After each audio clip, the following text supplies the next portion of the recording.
Obrigado, Gabriel. Já convido de pronto o Gabriel a tomar assento, que a gente vai dar início à última parte da manhã, que é nosso painel com debates, né? Também eu convido a doutora Laura, a doutora Neuza também para tomar assento, e o doutor Bender também. Adicionalmente, um colega nosso da IPAG, doutor Rogério Goulart, do CEPA, um centro que trabalha a parte socioeconômica aqui no estado de Santa Catarina, também para apresentar rapidamente um boletim sobre a cultura do maracujá. Então, para iniciar nosso painel, convido o doutor Rogério para fazer uma breve apresentação do boletim. Boa noite a todos. Para adiantar os trabalhos ali. Eu trabalho no CEPA com a fruticultura, então eu acompanho maçã, banana, são as principais de Santa Catarina, uva. E o maracujá, como os dados mostram ali, nos últimos anos, e no último levantamento que foi feito, que é o 2012-13, e esse ano a gente está acabando, já fechou os dados, vamos começar a validar os dados no CEPA da safra 14-15, então a gente vai ter um dado mais próximo do último levantamento da última safra, e a próxima será feito outro levantamento também. Então, nós teríamos uma base de 3 anos, pelo menos, de acompanhamento de todas as frutas de Santa Catarina. Então, nesse último levantamento que foi feito, o maracujá apareceu como quarto, com mais de 21 milhões de valor bruto da produção, então bem representativo. O número de produtores também, a tendência é crescente. Nos anos 90, a região de Jacinto Machado era a mais importante em termos de produção, e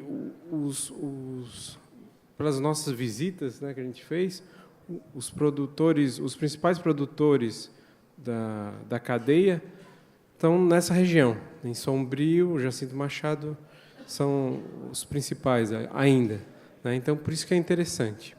Eu só vou apresentar aqui rapidinho alguns dados, alguns até coincidem com o que ele falou.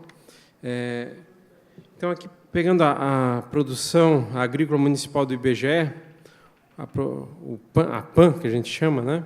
12-13, a gente nota ali, em termos de maracujá, tonelada produzida, tá a Bahia em primeiro, bem na frente, né?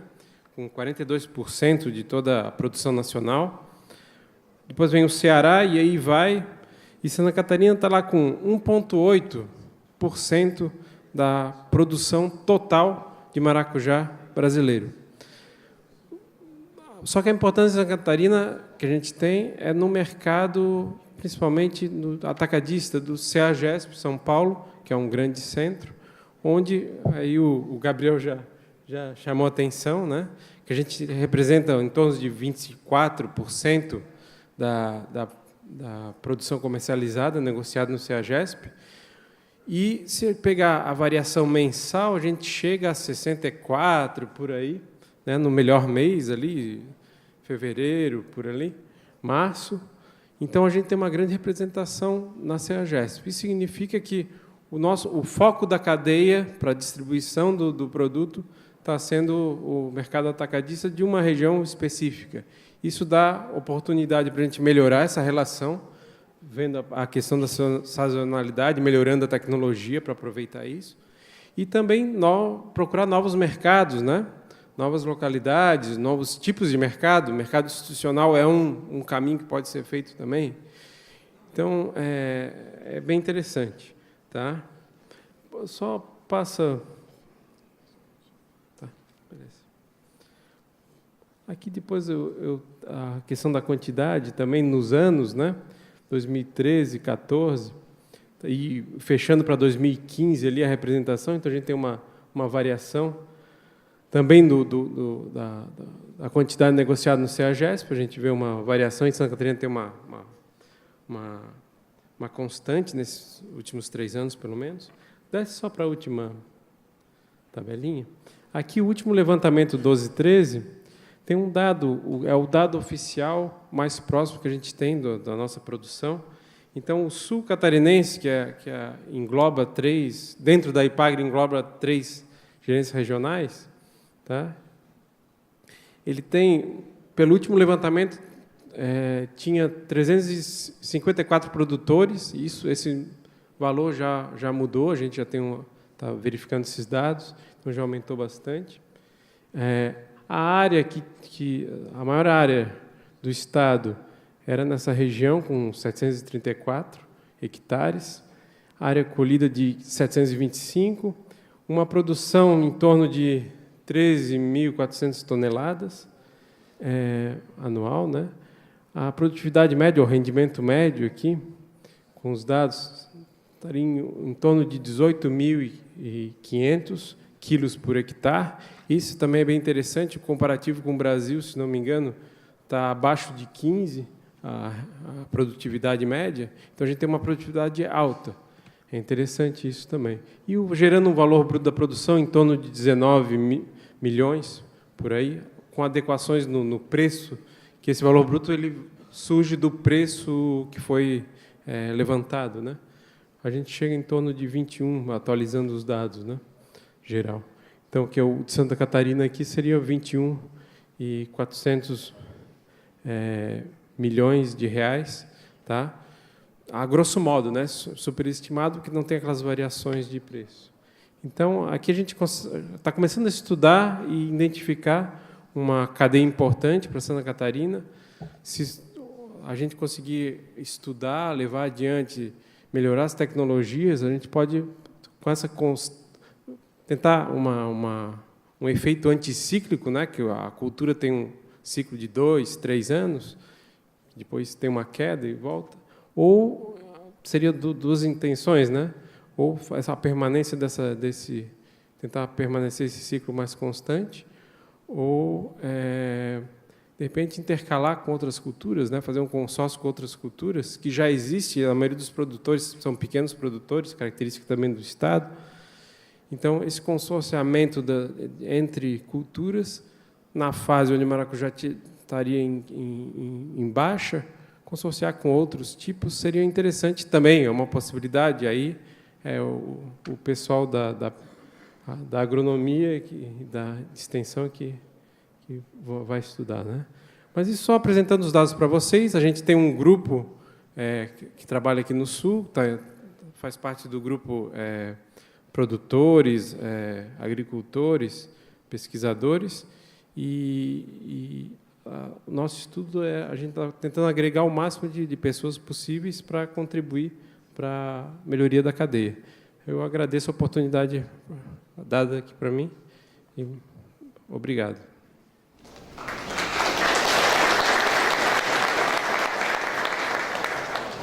Obrigado, Rogério. Também vamos tomar assento. Então, vamos dar início então à sessão de questionamentos. A gente inicia com o questionamento do colega Rodrigo, do Instituto Federal Catarinense, campus de Araquari, que pergunta: por que em muitos pomares os frutos caem antes de sua maturação? Eu acredito que essa questão pode ser direcionada à doutora Laura, à doutora Neuza. Bom, da experiência de campo que a gente tem, queda de fruto verde, a principal caso é frio. Quando tem vento frio, a planta entra em sofrimento, vamos dizer assim, e a notícia fisiológica que ela tem é que ela vai morrer. Então, a resposta é derrubar parte dos frutos para que aqueles que estejam com a semente relativamente madura possam ser expostos à natureza para que aquela semente, se a planta morrer, aquela semente venha a perpetuar a espécie. E aqueles que estejam muito verdes, sem condição de desenvolvimento, são perdidos, mas caso as condições melhorem, o que ficou na planta amadurece. Então, é uma resposta fisiológica muito comum a vento frio e aquelas quedas bruscas de temperatura de 3 dias de 30 graus e depois cai a 9. É muito comum. A outra possibilidade é quando a planta está mal nutrida em potássio, que aí a zona de abscisão, quer dizer, aquele joelhinho que tem no cabinho do fruto, está muito fraco e uma ventania derruba. Mas isso seria 10% das possibilidades perante 90% ao vento frio. Frutos com coloração verde de casca, mas com cor de polpa alaranjada, podem apresentar menor teor de graus Brix, mesmo após 3 dias estando armazenados. Acho que o professor Bender pode trabalhar um pouquinho. Com casca verde, bem, não entendo tanto da fisiologia do maracujá, no sentido assim de se como no caso dos citros, existe a casca e polpa são praticamente duas entidades diferentes dentro do tecido. Isso depende muito da fisiologia e nesse caso não poderia responder. Mas sim é possível, né? Eu acredito também em solos com bastante nitrogênio, isso a gente tem observado em outras espécies, com muito nitrogênio, o reverdecimento, a manutenção da cor verde muito forte, enquanto que internamente o fruto já avançou na maturação, tem maior grau Brix. Nesse caso, eu acho que a única explicação seria um desbalanço, no sentido, né, de que esse fruto está produzindo e não está alterando a cor verde, ele não está... pode ser também uma resposta, pensando um pouco nesse trabalho que eu apresentei do pessoal de Israel, que tentaram selecionar materiais com melhor visual de cor, e que alguns desses materiais que eles viram, não foram todos esses que foram apresentados, mas que apresentam um pouco menos de produção de etileno, e como alteração de cor é um pouco uma reação etileno-dependente, então pode ser por causa disso também que não haja um desverdecimento, mas eu não sei se nesses materiais que vocês têm aí à disposição, isso seria o caso. Eu estaria mais propenso a aceitar que é um problema talvez de excesso de adubação nitrogenada, que não permite que haja um bom desverdecimento de casca. O fruto já atingiu a sua condição de maturidade interna, né, baseado naquele acúmulo de graus dia, mas não avançou em termos de qualidade de casca. Isso, aí teria que ver quem é mais especializado nessa parte da cultura, se entende os dois, polpa e casca, sendo com um comportamento totalmente distinto. Em algumas espécies, por exemplo, maçã, casca e polpa têm o mesmo comportamento. No caso dos citros, polpa e casca têm comportamento bem distinto, enquanto que na maçã, desculpe, o comportamento é semelhante. Então, não existe uma interferência, mas pode ser que no caso do maracujá, pela anatomia, seja essa questão. A polpa está madura e a parte da casca ainda não. Professora Laura? Complementando, tem a ver com frio. A Neuza também concorda aqui comigo. Quando você tem 55 dias após a antese, o fruto está pronto. Mas ele está pronto, só que se a temperatura externa está fria, ele não consegue amarelar. Se a gente colher, a gente chama assim, 1/3 da bundinha amarela.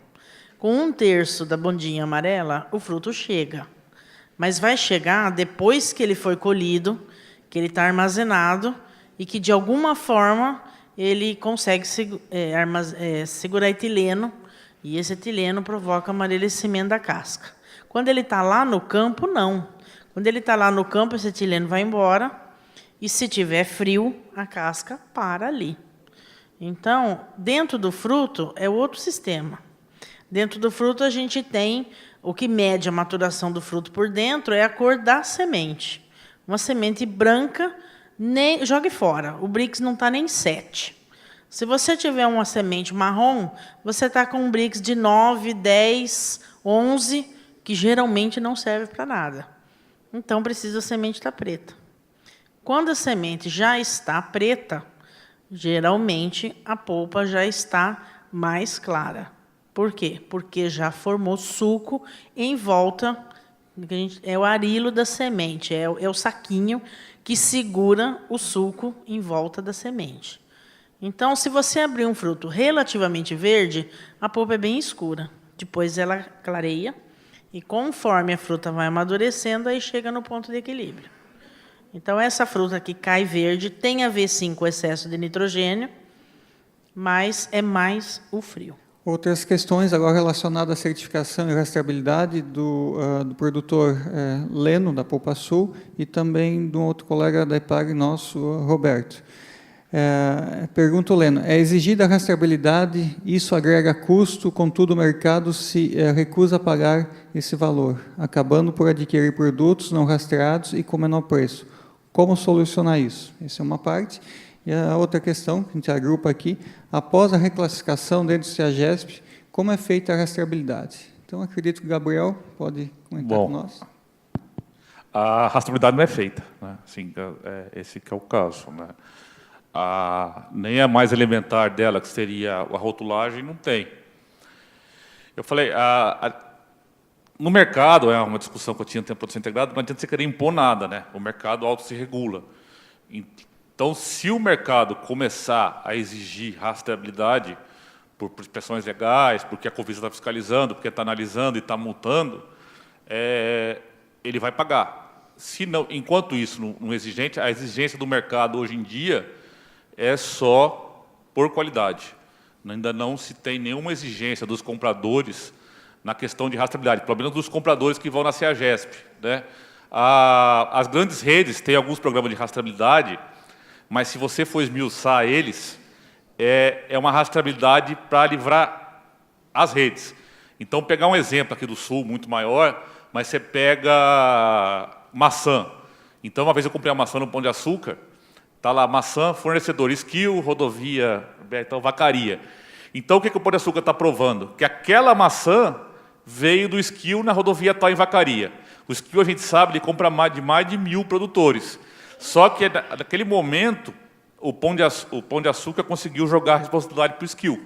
Se o Skill quiser livrar dele, ele vai ter que rastrear para trás. Então, é assim que ela está funcionando, né? Então, pode ser que com essa pressão de multa, de pegar análise para resíduo agrotóxico, para análise microbiológica, os atacadistas da CEAGESP, sofrendo a pressão no bolso, que é o que funciona, eles passam a valorizar produtores que tenham rastreabilidade. Mas, por enquanto, não. E, obviamente, quando você faz a reclassificação, você perde toda a rastreabilidade, né? Eles misturam um produto de várias origens e não tem rastreabilidade nenhuma. Agora, eu acho a grande questão, quando a gente trabalhava com a produção integrada, muito mais do que a certificação, era um valor imenso, era a rediscussão do sistema produtivo o tempo todo, né? Então, isso aí era uma atividade que era muito importante voltar, né? Todo ano os técnicos se reunirem e ver quais são técnicos e produtores e ver quais que são os sistemas mais adequados. E a hora que precisar de uma rastreabilidade, você vai ter o protocolo produtivo o mais moderno e o mais adequado possível. Então, isso era muito importante voltar a essa rediscussão do sistema de produção constante. Só deixa eu complementar, no Rio Grande do Sul agora está havendo reuniões do Ministério Público com as redes de supermercados, né, e que vai acontecer que o supermercado vai tentar livrar o lado dele. Então, vão implementar e vai acontecer, porque o Ministério Público está tomando as dores, basicamente em função da questão de resíduos de agroquímicos, e, né, então, o que está sendo tentado falar aqui é que vocês se preparem para isso. Vocês têm tempo, porque uma hora dessas ela vai acontecer de cima para baixo, e então vocês têm que estar preparados. O quanto antes vocês conseguirem se adequar a produzir e ter um produto rastreado, melhor. Só para contribuir também, aqui no estado de Santa Catarina existe uma minuta de uma normativa que já foi elaborada, a princípio seria divulgada na data de hoje, né? Mas ela não foi adiante. É relativa à rastreabilidade, uma portaria normativa envolvendo as entidades que trabalham com fiscalização. Então, isso já está acontecendo aqui no Estado, né, por pressão de vários órgãos de vigilância e também de defesa do consumidor. É uma questão de tempo, isso vai acontecer. E, novamente, a gente vai ter que usar isso a nosso favor como potencial, né? Usar isso para diferenciar esse produto ao chegar ao CEAGESP já com uma outra identidade já bem trabalhada. Mais uma questão aqui para a doutora Laura, também pode haver contribuição da doutora Neuza. Como é possível manter a pureza genética de uma cultivar de maracujá a campo, já que é de polinização aberta? E se a doutora Neuza puder contribuir também, uma outra questão do colega Sandoval, de Sombrio, os resultados apresentados de produtividade foram utilizados polinização natural ou manual naquele trabalho de melhoramento? Bom, sobre a primeira questão da pureza genética, depende do tamanho do campo. Quando você tem um campo comercial e você tem, por exemplo, 3 variedades, vamos supor o material daqui de Santa Catarina, um da Embrapa e um terceiro material. Se você tem um campo grande, a mamangava ela voa até 9 quilômetros. Então, é polinização aberta e, teoricamente, vai misturar tudo. Acontece que quando você está em pico de florada, que é quando você realmente precisa complementar a mão, ou tem muita mamangava e todas trabalham juntas, o espaço em que essa mamangava voa é muito menor. Se você for fazer à mão, você simplesmente fica dentro de cada campo em cada dia. Se você for deixar para uma mamangava que mistura tudo, num pico de florada, ela tem 40 flores num pé, 50, ela não vai ter por que sair daqui e polinizar outra planta 50 metros depois. É uma depois da outra. Então, existe a mistura, sim, mas a porcentagem de contaminação é pequena. Quando se trata de um campo pequeno, aí a situação é outra. Porque num campo pequeno, você pode ter 60 plantas de cada cultivar. A mistura é bem maior. Então, quando você tem um campo pequeno, há necessidade de você proteger as flores se você está pensando em tirar semente. Aí, às 10h30 da manhã, quando a gente vai lá para contar o número de flores, para saber se vai pôr gente para ajudar a polinizar ou não, a gente ensaca as flores daquelas plantas que a gente vai querer tirar semente. E, em situação de produtor, eu diria que é muito comum as pessoas colocarem várias cultivares juntas. Aí eu vou pôr lá para ver qual que vai melhor. É lógico que mistura, não há dúvida. Você vai perder o tipo, sim, vai ter mistura entre as cultivares. Agora, num campo com 1.600 plantas, a mamangava não vai ter, porque fica voando muito longe. Às vezes, ela trabalha num grupinho de 10, 12 plantas, e isso não significa mistura de cultivar.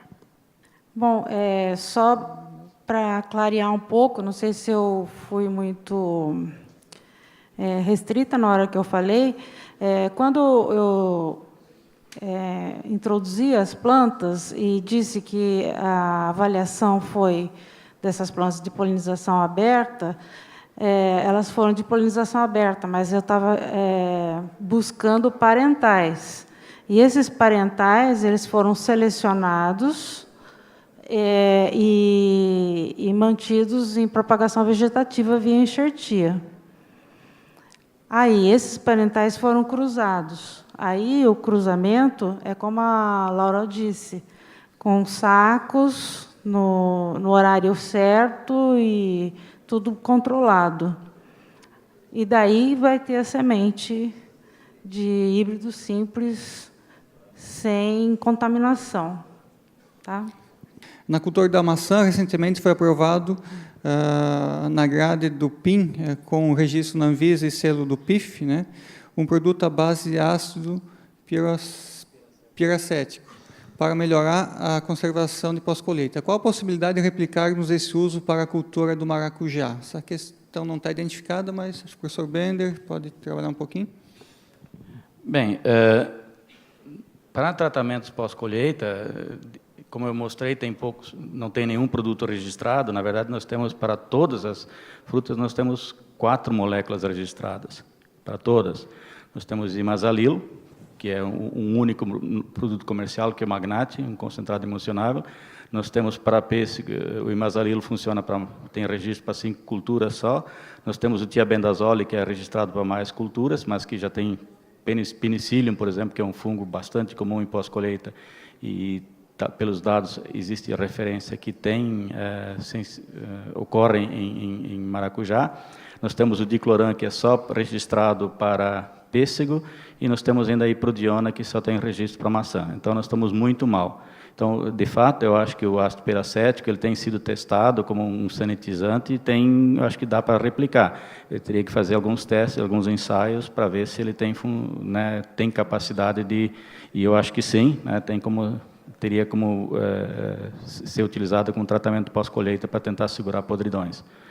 Tem outros produtos também que estão sendo testados e, principalmente, a nossa preocupação tem sido, lá no laboratório de pós-colheita, é tratar com produto GRAS, produto geralmente reconhecido como seguro. Nós temos uma série de produtos que têm sido utilizados, como sais, carbonato de cálcio, bicarbonato, que têm alguma possibilidade de uso e um bom efeito de controle. No maracujá, como ele é um produto que não tem longa armazenagem, eu acho que esses aí funcionariam, mas teriam que ser testados. Mais duas questões que a gente vai juntar em relação ao preço de venda, né, feita pelo colega agrônomo Delcio Macarini da Cooperja e pelo agricultor Rogério de Sombrio, direcionadas ao engenheiro Gabriel. Qual a relação de preço de venda no atacado no CEAGESP e preço pago ao produtor na lavoura? Essa pergunta do Delcio. E do Rogério, do valor médio de venda no atacado, que porcentagem é paga ao produtor? O produtor recebe, na média. E da porcentagem do atacadista, quais seriam suas despesas que, no teu conhecimento, há em relação a frete, descarga, embalagem, outros custos? Eu não sei. Na verdade, assim, não sei porque eu vou testar. Eu vou estudar maracujá dessa questão. O que eu posso adiantar é o seguinte: eu não sei como que é a estrutura de comercialização de vocês, né? Não deu para... geralmente, quando é necessário, vamos chamar de atravessador, um atacadista local, o produtor recebe menos. Quando os produtores são organizados, conseguem se organizar em associação e cooperativa e negociar diretamente com o atacadista, o preço tende a ser muito melhor. Isso para qualquer cultura, né? Isso é regra. Estou falando que eu não conheço a estrutura de comercialização aqui da região. Então, se vocês estiverem organizados, e conseguirem juntar a produção e venderem diretamente para o atacadista, vocês vão receber uma porcentagem muito maior desse preço de venda, né? Como eu não sei como é que funciona aqui, eu não posso dizer. Mas, via de regra, o produtor, se não tiver grandes problemas, você pode chutar-se muito erro, né? Até um dado que eu passei para o IBGE, o produtor recebe mais ou menos 70% do preço de venda, né? Então, vocês tiram 30% desse preço, é mais ou menos uma regra que dá certo para quase todo produto, né? É mais ou menos isso. Mas depende muito da estrutura, né? Depende de quantos intermediários existem até chegar na CEAGESP. Eu não sei quantos tem aqui. Ok. Uma questão aqui também do Delcio em relação a caixas, né? Transporte maracujá em caixas. Podemos usar caixa aberta para condicionar maracujá? Pode murchar a fruta? Bem, pode ser utilizado. Eu acho que a caixa aberta, como vocês viram aquelas imagens do Gabriel ali, principalmente quando usou um filme plástico por dentro, eu acho que só como uma complementação que não foi abordada ainda. A lei da caixaria, a instrução normativa número 9 é de 2002. Aquela instrução normativa fala que nós só podemos ter 3 tipos de caixa. Ou a caixa, ou duas, né? A caixa de madeira, ou a caixa de papelão, que seria de um uso só, ou caixa plástica higienizada a cada uso. Nós não respeitamos isso. Dentro dessa mesma instrução normativa está a lei da rotulagem. O rótulo é obrigatório, e nós não estamos fazendo isso. Nós estamos totalmente, e o Ministério não tem capacidade de fiscalização, mas se ele quiser fiscalizar, ele vai implementar, e sim, então nós temos que, de novo, trabalhar para nos colocarmos diante das exigências, e se pensar em rastreabilidade, nós temos que ter caixa. A caixa em si não importa, pode ser uma caixa de madeira, pode ser uma caixa plástica, pode ser uma caixa de papelão. O que tem que ser importante nessa caixa é que ela permita, primeiro, paletização. Mas vocês viram aquela última imagem do Gabriel. Eu consegui contar, acima da tábua do caminhão, 9 caixas. São 12 quilos, né, em cada caixa. Então, são quantos quilos em cima das 2 caixas de baixo? Aquelas caixas de cima, quando faz a amarração da carga, aquela caixa já está torta. Então, vocês imaginam, agora aquele caminhão com carga seca, transportando não sei de onde, se vem daqui do Sul, vai até São Paulo, ou se foi da Bahia até São Paulo, ou se foi lá do Rio Grande do Norte até São Paulo, esse fruto não tem como chegar. A caixa pouco importa, o problema é como se maneja essa caixa, que ela tem que ser paletizada, que ela esteja firme, que não chacoalhe, que não vibre, né? Que ela não seja um bolsão. A caixa plástica ajuda, sim, porque ela permite, pelo menos, que não haja essa formação desse bolsão, né? Se usar um filme interno, como esse pessoal que está fazendo, usa um filme e fecha, né, para tentar criar uma modificação de atmosfera e, consequentemente, quer dizer, essa modificação de atmosfera que dá ali reduz um pouco a velocidade do metabolismo. Como esse maracujá tem uma atividade respiratória bastante grande, levanta um pouco a concentração de CO2, esse CO2 acaba inibindo um pouco o efeito do etileno, então isso tem um efeito positivo. Se tentar ainda associar com esse tipo de embalagem um sachê com absorvedor de etileno, que é bastante comum, né, você teria uma redução ainda maior na concentração de etileno dentro dessa caixa. Então, a caixa pouco importa. Eu acho que o manejo que se dá com esse tipo de caixa, e principalmente eu acho que isso é fundamental a gente pensar. Transporte, tentar... A máquina de fazer frio foi inventada em 1853, e nós ainda não estamos usando o frio adequadamente ao nosso favor. A única coisa que tomar cuidado é que o atacadista ele é um pouco refratário à mudança, ele cria um batidão, né? Então, não faça nenhuma mudança de caixa sem conversar com o comprador antes. A gente sabe que o ideal, só para resumir bem rápido, seria classificar o maracujá aqui para evitar aquele remanuseio, tecnicamente. Usar uma cera para diminuir a desidratação, trabalhar com frio para diminuir o metabolismo, trabalhar com tudo isso aí é o certo, é o correto, é o que a gente imagina na tecnologia. Mas tomar muito cuidado, não fazer nada disso sem combinar, muito bem combinado com o atacadista, porque às vezes o cara é meio refratário a uma mudança, assusta, e a gente pode até ajudar nessa conversa. A gente está lá na CEAGESP, quem quiser fazer alguma coisa, a gente pode ajudar. Mas é só esse alerta aí, né? Não tentar mudar nada daqui sem combinar com lá antes, para não evitar. E a gente está aberto a fazer essa intermediação, se for o caso. Nós temos ainda uma questão relacionada a polinizadores, polinização com a mamangava. Eu peço que essa pergunta fique para tarde, que o bloco de polinização fique à tarde. Então, a gente vai encaminhar essa aí. A sequência, tenho duas questões para a doutora Laura. Uma relacionada à variedade para a produção de fruta, é a mesma para a produção de folha para chá?